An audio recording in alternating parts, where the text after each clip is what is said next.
मो सुभाष गौड़ नुआगढ़ साई मूर्तिटा सोमवार दिन सन्धार आमर गौड़ पिलाने मनीष धरिक गाधपात सारिक आसला समय गोड़ू बाजी साई मूर्ति बाजा पर से तोफानी गौड़ आमर केंचु गौड़ दुई जन उद्धार करते आनी ग्राम रखी साई मंदिर आनिक आज संस्कार कर स्थापन कर कौन कहले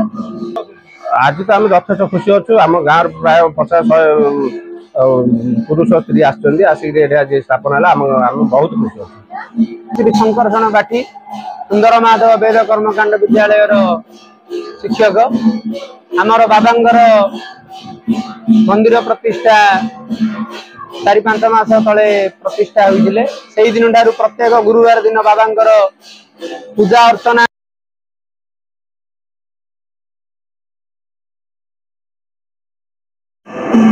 अन्य एक कार्य करा जायछि। गत किछि दिन तले घोड़ाहाड़ नदी मुहाणरू एक नदी रे भासी जाउथिबा एक बाबांगर